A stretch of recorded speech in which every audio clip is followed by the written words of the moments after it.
안녕하세요. 결혼한 지 올해로 3년 차인 30대 여성입니다. 아이는 아직 없고 앞으로도 없겠죠. 남편과 이혼할 생각이니까요. 남편하고는 대학 시절부터 알고 지내던 사이였습니다. 하지만 그 당시엔 남녀 사이라기보다는 그저 좋은 오빠 동생에 불과했지요. 그랬던 저희가 본격적으로 연애를 시작한 건 남편 나이 32, 제 나이 29일 때였어요. 그때 저는 다니던 중소기업에서 운 좋게 대기업으로 이직을 했는데 새로운 환경에서 받는 스트레스가 상당했거든요. 그래서 남편에게 정신적으로 의지를 많이 했던 게 사실이에요. 그리고 그때만 하더라도 남편은 제 말에 귀 기울여주고 저를 배려해주는 좋은 사람이었죠. 그래서 결혼까지 하게 되었던 거고요. 하지만 결혼하고 반년도 되지 않아서 생각지도 못한 상황을 마주하게 되었습니다. 아버님이 하시던 공장이 재정적으로 문제가 생기면서 그 여파가 저희 신혼생활에도 미치게 된 것이었죠. 사실 아버님은 오래전부터 작은 의류 공장을 운영해 오셨는데 남편이 아버님 사업에 대해서는 딱히 얘기를 꺼낸 적이 없었기에 그저 막연히 안정적일 거라고 생각했어요. 게다가 저희가 결혼할 때 많이는 아니어도 시댁에서 5천만 원을 보태주셨거든요. 그러니 설마 몇 달 만에 공장이 그 지경이 될 거라고 누가 상상이나 했겠어요? 아버님 공장이 어렵다는 이야기를 들은 지 일주일도 되지 않았을 때 아버님께서 연락을 해오셨습니다. 그리고는 기니 할 말이 있다고 하시더니 저희가 결혼할 때 주셨던 5천만 원을 돌려달라는 거예요. 참고로 결혼 당시 저는 모아둔 돈이 7천 있었던 반면 남편은 3천의 대출이 남은 외제차 한 대가 전부였어요. 결혼 이야기는 남편이 먼저 꺼냈는데 가진 게 제 생각보다 너무 없어서 황당하더라고요. 그래서 제가 남편더러 결혼은 좀 더 준비가 되면 하자니까 돈 때문이냐며 혼자 씩씩거리더니 며칠 뒤 시부모님이 5천을 해주시기로 했다더라고요. 그래서 저는 말은 안 했지만 어머님 아버님 생각에도 아들이 장가가기엔 너무 가진 게 없어서 해주셨나 보다 싶었습니다. 그리고 이 이야기를 친정에 하니 친정 부모님께서 저도 그럼 5천은 해가는 게 좋겠다며 선뜻 5천을 내주시대요. 아무튼 그런데 이제 와서 해준 돈을 돌려달라 하시니 황당하고 어이가 없었죠. 게다가 제가 그 돈을 어디 통장에 넣어둔 것도 아니고 이미 전세 보증금으로 다 써버린 상황이었는데 말이에요. 그래서 제가 무슨 수로 그 돈을 돌려드리냐고 못 드린다고 했어요. 그랬더니 아버님께서 지금 시애비가 죽게 생겼다는데 못 준다는 소리가 나오냐면서 큰 소리를 내셨습니다. 제가 당시 결혼한 지 반년도 안 됐을 때였는데 시아버지 되시는 분이 목청을 높이시니 얼마나 놀랬겠어요. 그래서 그땐 제가 그 앞에서 찍소리도 못하고 남편더러 일을 어쩌면 좋냐니까 남편이란 인간이 기껏 한다는 소리가 어쩌겠냐며 이사를 하자는 겁니다. 집주인한테 상황 설명하면 이해해주지 않겠냐면서 이참에 좀 더 작은 집으로 가자는 거예요. 그리고 그런 소리를 아무렇지도 않게 하는 남편을 보고 있으니 솔직히 눈앞이 캄캄하대요. 만약에 저 혼자라면 얼마든지 줄여갈 수 있죠. 하지만 저희가 무슨 대학생도 아니고 그래도 엄연히 신혼집인데 너무 초라한 곳에서 살고 싶지는 않았거든요. 뿐만 아니라 집주인에게 사정을 설명했지만 집주인도 난감해야 돼요. 전세를 들어오고 싶어하는 사람이 있다면 모르겠지만 그게 아니라면 자기도 당장 돈을 어디서 구해줄 방법이 없다면서요. 그리고 저는 답답한 마음에 결국 친정 부모님에게 상황을 설명하고 손을 벌리게 되었습니다. 지금 생각하면 저도 참으로 철이 없었던 거죠. 하지만 그때는 친정 부모님 외에는 딱히 떠오르는 해결책이 없었어요. 저희 이름으로 대출을 받아서 시댁에 드리자니 대출이자가 부담스럽기도 했고 한편으론 억울하기도 했거든요. 아무튼 며칠 뒤 제 계좌로 친정아버지 이름으로 5천만 원이 입금되었습니다. 저는 솔직히 도와달라고 말씀은 드렸지만 친정아버지가 이렇게 빨리 해주실 줄은 몰랐어요. 그래서 바로 친정아버지한테 연락을 드리고 감사하다 하니 당신은 모르는 일이라며 잡아떼시는 거예요. 저희 친정아버지가 원래 앞에서는 무뚝뚝하신데 뒤로는 잘 챙겨주시고 그러면서도 고마워하면 낯뜨겁다고 못하게 하시는 성격이십니다. 아무튼 제가 친정아버지더러 이 돈은 무슨 수를 써서라도 꼭 갚겠다니까 갚긴 뭘 갚냐며 쓸데없는 소리 하지 말라고 하시더니 필요한 데다가 욕이 나겠어 그러시대요. 그리고는 저더러 남편한테 너무 싫은 소리 하지 말랍니다. 남편이야말로 지금 이 상황이 얼마나 답답하고 속상하겠냐면서요. 그리고 그 주 주말, 저와 남편은 시댁을 찾았습니다. 그리고 아버님께 친정아버지가 주신 5천을 드리며 이걸로 저희 결혼할 때 시댁에서 받은 건 없는 거나 마찬가지라고 딱 잘라 이야기를 했네요. 되바라져 보일 수 있겠지만 이런 이야기를 꺼낸 이유는 단순했습니다.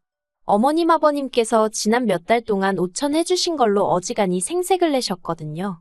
더 해주지 못해서 속상해하시는 친정부모님과 달리 시부모님은 우리 나이에 5천이면 얼마나 큰 돈인지 아냐면서 매 순간 감사하는 마음을 가지라는 둥. 그러다가 돌려달라고 하실 때는 못 준다는 저를 무슨 돈도 고른 애취급을 하시면서 얼마나 싫은 소리를 하셨는지 몰라요. 그러니 오죽하면 제가 이제 받은 거 없는 거란 소리를 대놓고 했을까요? 그리고 그런 저에게 어머님 아버님 두 분 다 별 말씀은 안 하셨지만 상당히 당황하신 눈치셨어요. 한편 시댁에 5천을 건네고 몇 달 지나지 않아 이번엔 집주인 쪽에서 먼저 연락이 왔습니다. 듣자 하니 자기 아들이 결혼을 하게 됐다면서 자기네 사정 좀 봐달라는 거예요. 그리고 저는 옳다구나 싶었습니다. 솔직히 살아보니까 여러 가지로 저희랑 안 맞는 부분이 많았거든요. 회사까지 가는 길도 교통편 자체는 나쁘지 않았는데 문제는 그 일대에 저희처럼 출근하는 사람들이 워낙 많다 보니 버스에 앉아서 간다는 건 상상도 할 수 없었고요. 그리고 집 상태도 도배를 싹 해놔서 그런지 겉에서 보기에는 깨끗하고 멀쩡해 보여요. 그런데 어찌나 여기저기서 벌레가 많이 나오던지 자려고 누우면 벽에 꼭 벌레가 기어가고 있을 것 같아서 졸리긴 한데 잠이 안 오는 거예요. 그런데 집주인한테 얘기하면 여기가 주변에 나무가 많아서 그렇다며 대신 공기가 좋지 않냐는 소리나 해대고 아무튼 그렇다 보니 그냥 하루빨리 이 집에서 나가고 싶다는 생각뿐이었는데 집주인이 먼저 계약을 깨달라고 나오니 저희로선 땡큐였어요. 그래서 저희는 결국 첫 전셋집에서 1년도 안 살고 이사를 하게 되었습니다. 그런데 남편이 저번에도 그러더니 이번에는 좀 작은 집으로 이사를 가자대요. 그래서 왜냐고 물으니 이참에 보증금 일부로 자기 차에 걸려있는 대출을 갚으려고 그런다는 거예요. 어이가 없어서 제가 남편더러 보증금에 당신 돈이 어딨다고 그걸로 당신 차에 걸려있는 대출을 갚느냐고 무안을 줘버렸어요. 아버님이 주셨던 5천 도로 가져가셨고 그걸 제외하고도 남편이 보탰다는 3천은 솔직히 일일이 따지자니 좀 치사한 것 같긴 한데 저와 마찬가지로 결혼식에 신혼여행 그리고 살림살이 사는데 다 쓰였으니까요. 그러니 솔직히 남편이 자기 몫을 찾는 건 정말 염치 없는 거잖아요. 그리고 그나마 다행이라고 해야 할지 남편도 제 이야기를 듣고는 얼굴만 붉힐 뿐 더는 따지고 들지 않더라고요. 한편 돌려받을 전세보증금으로 갈 만한 곳은 서울에서는 오래된 빌라 정도밖에 없었습니다. 그리고 제가 그때 생각한 게 이러다간 허구한 날 이사나 다니다 결국 내 집은 못 사는 거 아닌가 싶은 거예요. 그래서 남편에게 대출을 받자고 했어요. 단 1억이라도 대출을 받아서 오래된 아파트라도 우리 명의로 된 걸 하나 마련하자고요. 그랬더니 남편이 대번에 싫답니다. 대출 받으면 이자 나가지 않냐, 그거 싫다고 자기 아버지 돈 돌려드릴 때도 쪽팔리게 장인어른한테 손 벌린 거 아니냐면서요. 그래서 그때랑 지금이랑은 명분도 다르고 상황도 다르다고 설명을 했지만 아예 들으려고 하질 않으니 소용이 없었죠. 그리고 결국 제가 그러면 냅두라고 했어요. 어차피 보증금도 다 내 돈이나 마찬가지니 대출도 내 이름으로 받겠다고요. 그러자 이번에도 남편이 설레발을 치면서 한다는 소리가 나중에 자기한테 부부니까 같이 갚아달라는 둥 어쩐다는 둥 그런 소리 하면 안 된다는 겁니다. 그래서 제가 걱정 말라고 했어요. 당신이나 나중에 같이 안 산 걸 후회하지 말라고요. 그런데 여기서 제가 이런 말을 한 건 정말 무슨 집값이 오를 거라고 기대를 했다거나 그랬던 것은 아니고요. 그냥 너무 신경질적으로 나오는 남편이 미워서 저도 한번 해본 소리였네요. 돌려받은 보증금에 대출까지 받아서 있는 대로 긁어모으니 대충 3억 정도 되었습니다. 그래서 그 돈으로 서울 끝자락에 있는 정말 작은 아파트를 하나 샀어요. 18평으로 방 2개 화장실 하나가 있는 빠듯한 공간이었죠. 그래도 이제 이사는 안 다녀도 된다는 생각에 기뻤고 아파트를 알아보다가 알게 된 사실이었는데 지어진 지 워낙 오래돼서 재개발이 되니마니 하는 곳이었더라고요. 그런데 제가 그렇게 싼 값에 살 수 있었던 건 원래 살던 주인이 할아버지셨는데 그렇다 보니 리모델링이고 뭐고 하나도 안 하고 30년 가까이 사셨답니다. 그러다 자식들이 다 외국으로 나가면서 같이 나가게 되셨다고 빨리 팔아야 한다는 걸 제가 운 좋게 잡았던 거고요. 아무튼 그렇게 집을 사고 인테리어는 친정아버지가 아는 분께 부탁하여 시세보다 저렴하게 해결했어요. 그리고 이제 전세도 아니고 제 명의로 된 자가였던 만큼 집들이도 했죠. 그런데 시부모님이 저희 집 현관을 들어서시면서 하시는 말씀이 이것도 집이냐고 사람을 불렀냐는 거예요. 그래도 나름대로 뿌듯한 마음으로 모신 자리였는데 첫마디가 저러니 저도 사람인데 기분이 팍 상하대요. 한 푼 보태주신 것도 없으시면서 어쩌면 말을 저렇게 하시나 싶은 게 정말이지 지금도 그때 느낀 허탈감이 얼마나 생생한지 몰라요. 하지만 제가 고작 그런 일로 이혼까지 생각하게 된 것은 결코 아닙니다. 지난 3월 저희 부부가 결혼한 지 3년째 되던 달이기도 했지요. 나름대로 우여곡절을 겪으며 벌써 3년이란 시간이 흘렀구나 싶었을 즈음이었는데 시부모님에게서 연락이 왔습니다. 할이야기가 있으니 조만간 한번 올라오시겠다고요. 그래서 주말에 오시라고 말씀을 드렸고 그러겠다 하셨어요. 그런데 그 할 말이라는 것이 기도 안 차는 것이었습니다. 아버님께서 저에게 5천만 원을 주시면서 그때 돈 잘 썼다 하시더니 이제 이 돈 돌려주니까 아파트 명의를 남편과 공동 명의로 하라는 것이었죠. 황당해서 순간 말도 안 나왔어요. 남편이 죽어도 대출은 같이 안 갚는다고 그래서 거의 2년에 가까운 시간 동안 저 혼자 대출 갚았거든요.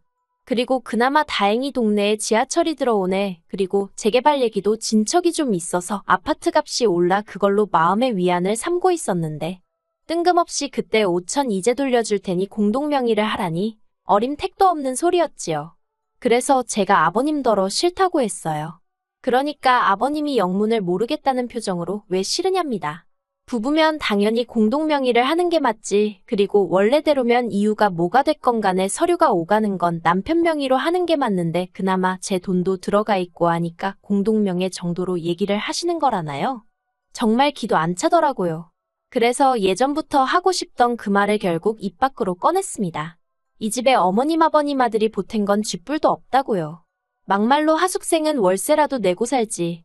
남편은 자기가 번 돈에서 생활비라고 얼마 딱 꺼내놓는 거 말고는 뭐 하나 기여하는 바가 없었는데 이제 와서 무슨 공동명의를 하라는 거냐 했죠.